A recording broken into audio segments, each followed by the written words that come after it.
In today's video, we're going to take a look at the old corn setup again because we might look at a secondary entry for this one.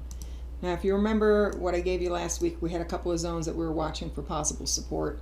We did end up holding the lower zone, okay, where that 355, 356 came in. We did see buy triggers against that, and we did also see a rally of, let's see, about 14 cents from that low. But the target has not been met. The target that we would be looking for if we continue to follow the path of least resistance, which would be for an extension to the upside towards that 375 area. So some of you might still be in it.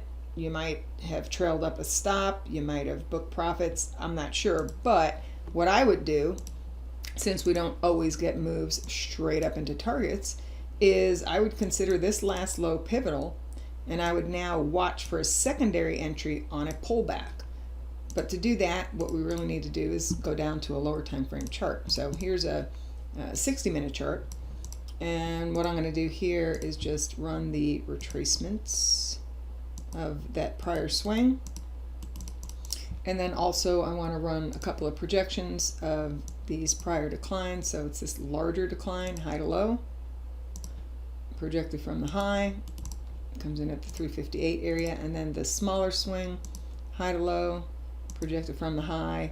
And basically what this tells me is that there are a couple areas that stand out for possible support. We may not get there, but if we do, I would be focused on the 358 to 361 area, and I would look for a renewed buy signal from around or above that area. Okay, if we get it, then you can take the trade and then define your risk either underneath the low that's made prior to your buy signal firing off, or just underneath the low end of the zone. So the low end of the zone would be that 358 area. Okay, so that's something else to look at.